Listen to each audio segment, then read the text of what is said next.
long, our military has been both underfunded and overly reliant on the United States. Under the last Conservative government, when Pierre Poilievre was a minister, we in Canada were spending less than 1% of our GDP on defense. The Conservatives starved our armed forces, and shamefully they abandoned our veterans, closing offices across the country. La situation s'est améliorée dans les dernières années. Avec la stratégie nationale de construction navale, le gouvernement libéral crée de bons emplois et de la richesse dans des chantiers navals d'un océan à l'autre.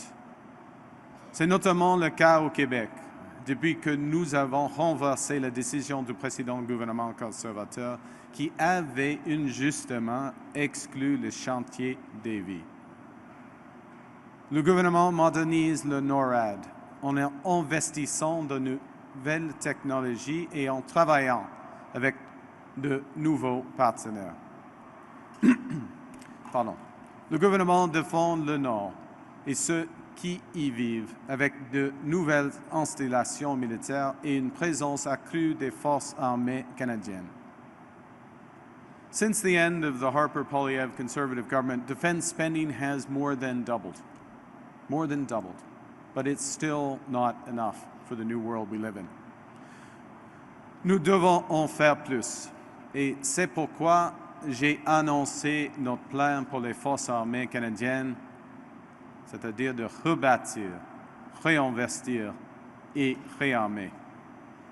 Nous allons accroître les capacités de la marine canadienne avec de nouveaux sous-marins et brise-glaces afin de défendre le Nord et les eaux canadiennes. Il s'agit d'une augmentation sans précédent de nos dépenses militaires qui va nous permettre de défendre l'ensemble de notre territoire, de défendre notre souveraineté et celle de nos alliés outre-mer. Nous allons faire en sorte que nos militaires ici au pays aient le même équipement que ceux qui défendent nos alliés à l'étranger. Nous allons accroître les capacités et la portée de la garde côtière canadienne et en faire une partie intégrante de notre infrastructure de défense. Nous allons lui donner le mandat de mener des opérations de surveillance pour protéger nos eaux et l'équipement nécessaire pour le faire. Et nous allons déployer des drones, des véhicules aquatiques et aériens sans pilote pour défendre l'Arctique, nos infrastructures sous-marines, nos frontières et nos alliés. We are also modernizing NORAD, investing in new technologies and working with new partners, including Australia. We're building new military installations and increasing the presence of the Canadian Armed Forces in the Arctic year-round to defend our sovereignty, the North, and those who call it home. Il faut non seulement investir, nous devons nous donner les outils nécessaires pour assurer notre souveraineté et appuyer l'expertise canadienne en bâtissant notre industrie militaire. Alors, aujourd'hui, j'annonce comment nous allons atteindre ces objectifs. Today, I'm announcing our plan to build the tools needed to ensure Canada's sovereignty, to support a new approach to made-in-Canada defense procurement, while helping our industries and businesses reach new markets around the world. Le nouveau gouvernement libéral va renouveler notre stratégie d'approvisionnement militaire grâce à une nouvelle agence qui va centraliser l'achat d'équipements et prioriser, dans la mesure du possible, l'équipement produit ici au Canada. Nous allons renforcer l'industrie canadienne de la défense, renforcer nos chaînes d'approvisionnement. Nous allons nous donner les capacités nécessaires afin de répondre aux besoins de nos forces armées sans dépendre d'autres pays comme les États-Unis. Nous allons le faire en utilisant l'acier, l'aluminium et les minéraux critiques canadiens. Nous allons nous appuyer sur l'expertise de nos entreprises et de nos travailleurs et s'assurer qu'ils bénéficient de notre stratégie. Nous allons nous donner les ressources nécessaires pour assurer notre souveraineté, tout en créant de bons emplois et de la richesse ici au Canada. At the core of our new strategic approach to defense and security, we will also establish Borealis, the Bureau of Research, Engineering, and Advanced Leadership in Innovation and Science. Borealis will advance cutting-edge research in artificial intelligence, quantum computing, and other frontier technologies essential to safeguarding Canadian sovereignty. Because today, defense is not only about manpower, it's about brainpower. Borealis will drive innovation in terms of security technologies, enhance our capacity to deter threats, and strengthen Canada's technological superiority, all helping to ensure Canadian safety and Canada's sovereignty for decades to come. We won't only bring the Canadian Armed Forces up to today's standards, we will also build a military that is ready to fight threats that Canada is facing, and we will protect Canadians now and into the future. And in that process, we will create good high-paying jobs and prosperity here at home through a made-in-Canada procurement strategy. And we will help the Canadian defense businesses diversify their exports through an expanded Can-Export program that will take full advantage of our existing trade agreements with countries around the world. A key element will be to boost Canada's domestic defense industries and production as we build security with our reliable global partners. And that includes advancing Canada's involvement in the new Rearm Europe plan in support of transatlantic security, while we prioritize investment here in Canada with every dollar spent wisely and effectively. All these measures will ensure our safety and sovereignty and enable Canada to play a leadership role around the world, including, for example, in our participation in the Coalition of the Willing in support of Ukraine, and by our contributions to the broader security of our European partners. Nous allons bâtir des forces armées canadiennes qui sont prêtes à combattre les menaces auxquelles le Canada fait face et à protéger les Canadiens et Canadiennes, aujourd'hui et pour des années à venir. Nous allons renforcer et renouveler nos relations commerciales avec des partenaires fiables. Nous allons nous donner des forces armées fortes et des relations commerciales fortes. Nous allons nous donner un Canada fort. Merci, thank you, and I look forward to your questions. Thank you, Prime Minister. Merci, Monsieur le Premier ministre. Nous allons maintenant prendre des questions de la délégation pour une quinzaine de minutes, ensuite des questions des médias locaux. First question, première question. Good morning, David Aiken, Global News. How are you? Many governments have promised to fix defense procurement. I'd like to get you, you've announced some methods you're saying. Can you give us more details on how you'll fix procurement and why you think you'll succeed?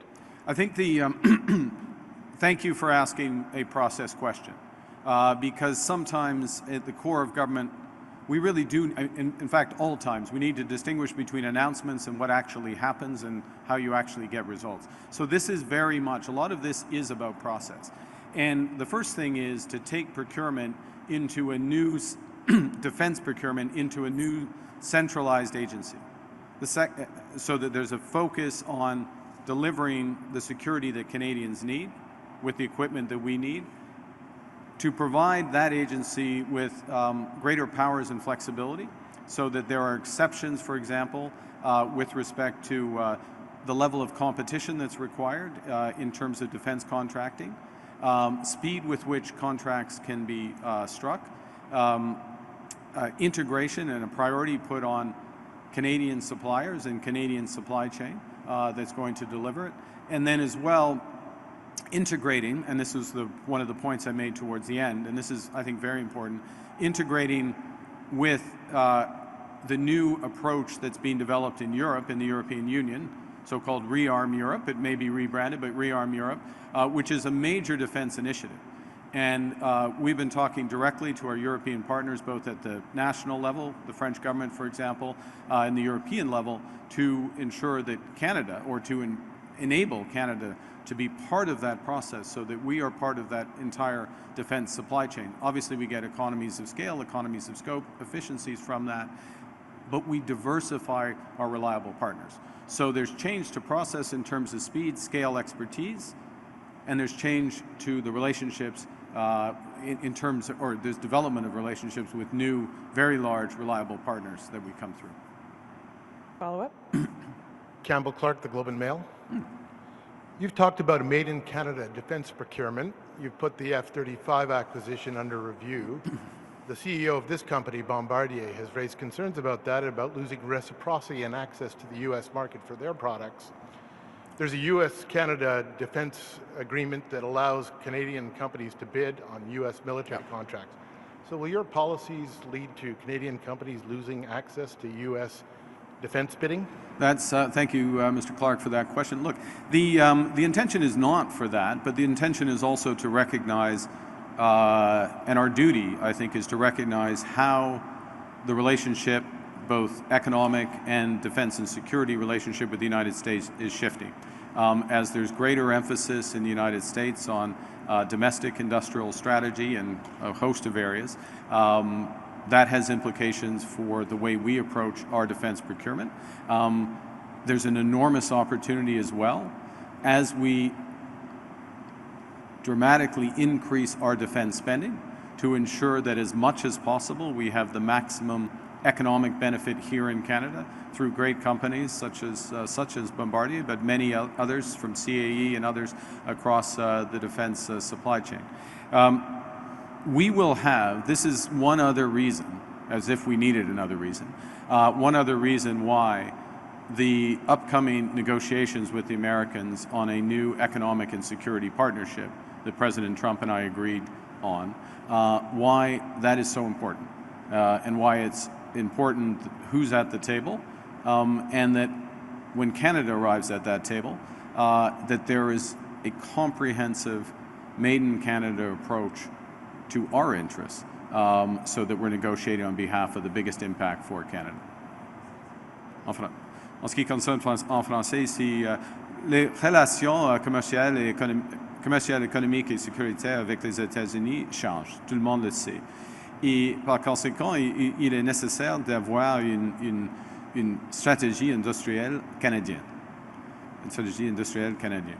y compris le secteur de la défense. Et nous sommes en train d'une forte augmentation des dépenses militaires ici au Canada, et ça vaut mieux d'avoir l'impact maximal ici au Canada.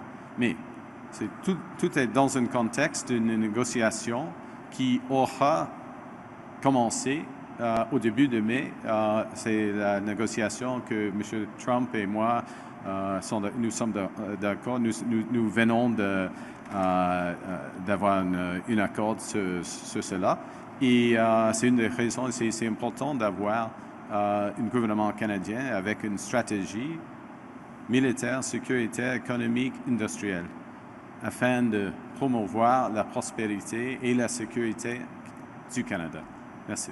As a follow-up, today you're talking about a made-in-Canada procurement strategy. You're also talking about negotiating with the United States. Yes. So are you willing to negotiate away your made-in-Canada strategy in order to retain access to U.S. defense markets? So again, thank you for the question.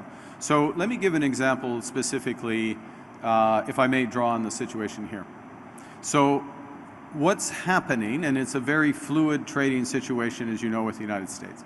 But certain exemptions, for example, under I will call them the fentanyl tariffs, the unjustified fentanyl tariffs, are for what are called CUSMA compliant trade. Okay? So if you have certain thresholds of production, I'm explaining for broadly, I think you know this, but for a production here in Canada and with other CUSMA partners, and you can verify that, then you're not subject to those fentanyl tariffs. That is an opportunity on which we can build in terms of the upcoming negotiation. And that's an opportunity that will integrate a Made in America and a Made in Canada defense procurement approach. But last point, if I may, which maybe should have been my first point. When you go into a negotiation, you have to know where you stand. You have to know what you want. You have to be strong. You have to be clear. That's why we're setting out these policies. They're in the interests of Canada. They're the interests of Canadian workers. They're in the interest of Canadian security. And so we will be negotiating from a position of strength with the Americans. Thank you. Good morning. Kate McKenna from the CBC. Hi. Members of the Liberal War Room, so the Central Campaign, distributed Stop the Steal buttons at a Conservative event. Given the anti-democratic implications of this phrase, how much does this event undermine the trust in the way that the Liberals operate, and what have you done in response to these revelations? Thanks for the question. Look, this is totally unacceptable, to be absolutely clear. And I, on behalf of my campaign, I was unaware of this behavior, but on behalf of my campaign, I apologize for it unreservedly. Okay. I've made it absolutely clear to my campaign that this behavior or anything approximating it or in that spirit is unacceptable, cannot happen again. En français, si ça n'aurait pas dû arriver, c'est complètement inacceptable. Comme le chef du parti, le chef du campagne, je fais mes excuses pour ces événements. Et j'ai dit à la campagne que ces choses-là ne doivent pas, ne doivent jamais plus arriver. For my follow-up, Pierre Poilievre announced today he would use the notwithstanding clause to push through his tough-on-crime agenda. Is there any case you'd invoke the clause to override the Charter? I think this is a very dangerous step. We have a Charter of Rights and fundamental freedoms in this country, and it's the responsibility, in my view, of the Prime Minister, of the Government of Canada to defend that charter, those fundamental rights and responsibilities and liberties that Canadians enjoy. The politicizing certain issues with respect to fundamental rights is a slippery slope that leads to further politicization. And I understand if I was correctly briefed, it won't surprise you, I didn't watch Mr. Poilievre's press conference, but if I was correctly briefed, that it relates to issues of heinous crimes and murders. You know, being tough on crime and being tough starts with being smart on crime. And it includes being tough on guns and gun violence. And I note that, with regret, that Mr. Poilievre has voted against every single gun control measure during his very long career as a career politician and member of the House of Commons. I think it's over 200 times. So we're focused on results. We've just tightened those gun measures with announcements which I think you saw a few days ago. We'll continue to do so. But we will defend the charter rights of Canadians on principle because it's the right thing to do. Prochaine question. En français, seulement sur la clause dérogatoire, s'il vous plaît. En ce qui concerne la clause dérogatoire, c'est la responsabilité, selon moi, et sur mon gouvernement, le Parti libéral, c'est la responsabilité du gouvernement fédéral, du gouvernement du Canada, de défendre les droits et les libertés fondamentales des Canadiens et des Canadiennes, c'est-à-dire la charte qui existe. Alors, l'utilisation de clauses non-obstant dans une manière préventive, c'est pas du tout correct et c'est très dangereux, dans mon avis. Merci. Christian Noël de Radio-Canada. Durant sa course à la chefferie, Justin Trudeau a dévoilé la valeur de ses actions et ses intérêts financiers avant de les mettre dans une fiducie sans droit de regard, justement pour éviter des critiques à propos de possibles conflits d'intérêts. Je comprends que vous dites que vous avez suivi les règles, mais pourquoi ne pas faire l'étape de plus qu'a fait M. Trudeau, justement pour plus de transparence? Pourquoi ne pas avoir dévoilé vos avoirs et vos intérêts avant de les mettre en fiducie? Ouais, c'est déjà fait. J'ai déjà les mettre dans une fiducie sans regard. C'est déjà fait avant d'être Premier ministre et c'est fait. Je suis, comme j'ai dit plusieurs fois, je suis toutes les règles bien en avance que nécessaire et c'est fait. Et maintenant, j'ai comme atout, j'ai de l'argent et de propriété personnelle. C'est tout. Somebody said en anglais. Yes. In English, look, as you say, I followed all the rules. I've followed them in advance. I've disposed of my assets before I became Prime Minister. And have a blind trust. I have conflict of interest screens. I work only for the people of Canada. I work only for the people of Canada. Je travaille seulement pour des Canadiens et des Canadiennes. And my only assets now are cash and personal property, which means a house and cottage. Si on regarde, si on regarde les années 2020 à 2024, vous étiez un résident de quel pays et vous avez payé vos impôts en 2020 et en 2024 dans quel pays? 2024. 2024. Je me suis revenu au Canada au mois de juillet de 2020. Et à partir de ce moment-là, je suis résident du Canada et je paie mes taxes, mes impôts ici au Canada. Je suis Canadien, j'habite ici, j'habite à Ottawa. Tout le monde le sait. Ouais, évidemment, pas nécessairement tout le monde, mais c'est absolument clair. Je paie mes taxes ici au Canada. C'est facile.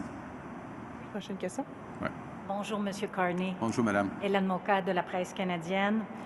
Votre candidate dans la circonscription de Châteauguay, les Jardins de Napierville, Nathalie Provost, a reconnu lors d'une émission de radio vendredi au 98.5 FM avec M. Lagacé qu'elle a proposé à des gens de son comté à rencontrer le ministre Dominique Leblanc pour un cocktail de financement, mais il devait payer 1 500 $.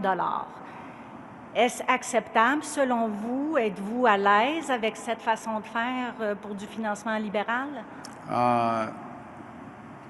C'est de nouvelles. Je n'avais pas entendu cette entrevue. Il y a des événements qui soulèvent les fonds pour les partis. Il y a des règles.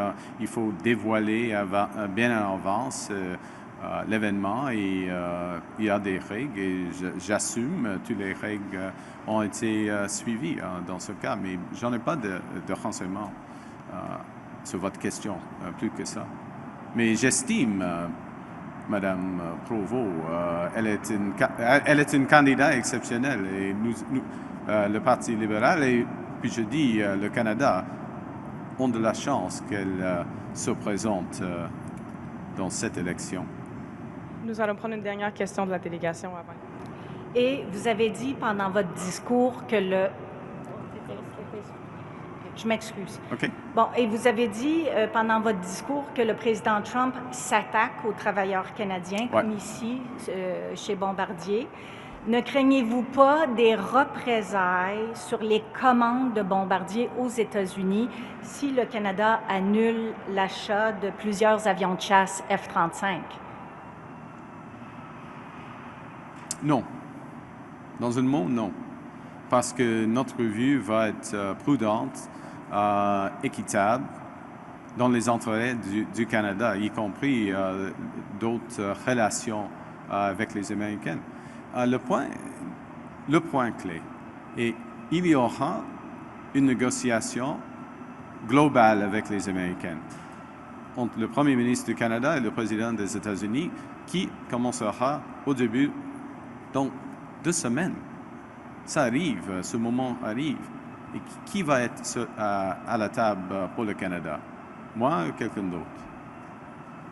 Un gouvernement avec une stratégie industrielle, un gouvernement pour une stratégie qui reconnaît les avantages canadiens, une stratégie qui contrôle notre destin économique, une stratégie qui diversifie nos partenaires, une stratégie qui rend le Canada fort, afin d'avoir, pour le Canada, mais afin d'avoir la meilleure négociation possible avec les Américains. Selon moi, c'est moi. Okay, merci. Allons maintenant prendre 5 minutes de questions des médias locaux. Première question. Oui, bonjour, M. Carney. Bonjour, Denis monsieur. Saint-André de TVA. Je veux juste revenir à l'histoire des macarons de tantôt. Vous avez dit que c'est inacceptable. Bon, vous avez offert vos excuses au Parti conservateur. Est-ce que vous allez renvoyer les membres du personnel de votre parti qui ont distribué ces macarons-là lors de cette conférence? En effet, les gens responsables sont déjà préaffectés dans la campagne. The responsible people for this issue have been reassigned within the campaign. Merci. Prochaine question. Next question. Hello, Mr. Carney. René Brumer, Montreal Gazette. Last night on Tout le monde en parle, you mentioned that for Justin Trudeau, the economy wasn't a main priority. Could you elaborate on what you meant by that and how you plan to differ? Yeah. Of course, I'm speaking in relative terms, but I stand by what I said. I'll give you a few examples. You know, over the course of the last 10 years, the pace of government spending, particularly operational expenditures, rose by an average of 9% a year. 9% year after year after year. That's about twice the rate of growth of the economy. The level of government support for industry and business investment and housing and other factors will be considerable. You'll see when we release our detailed platform, our platform chiffrée, that level of support is much lower than the level of support that we are going to give it. So we are focused on a government that spends less so that Canada can invest more, that we can invest more in defense, we can invest more in new trade corridors, we invest more in energy, clean and conventional, we can invest more in building new houses, all of those things. And we're going to use government to catalyze those investments. We're also going to have the better tax system, better regulation, all those other factors. I got into this race because I felt we needed to focus on the economy almost without fail and rebalance that focus. So address the housing crisis, the cost of living crisis, the productivity challenge, and now, of course, what has come with that is this great economic crisis, tariff crisis that the Americans have brought on us. So, in a sense, relative to the years of the previous government, these are big, big changes. These are not small changes. These are not changes in words. These are enormous economic changes, and they're exactly what's necessary to give ourselves far more than the Americans can take away, to build a stronger, confident Canada, to build a Canada that can lead, to build on innovation and strength, to build on, I mean, look around, the expertise that is literally embodied by the workers here at Bombardier. That's the focus. It is a big change. A big change. Merci. We'll have time for one last question. Dernière question. Bonjour, M. Carney. Vous Bonjour, parlez madame. de plus gros investissements en défense, mais je n'ai pas entendu que vous les avez chiffrés. On parle de quel pourcentage d'augmentation? Puis vous visez quoi comme contribution pour l'OTAN? OK. On va dévoiler les chiffres dans quelques jours de notre plateforme. C'est absolument... Je commence avec, pas des chiffres nécessairement, mais les besoins.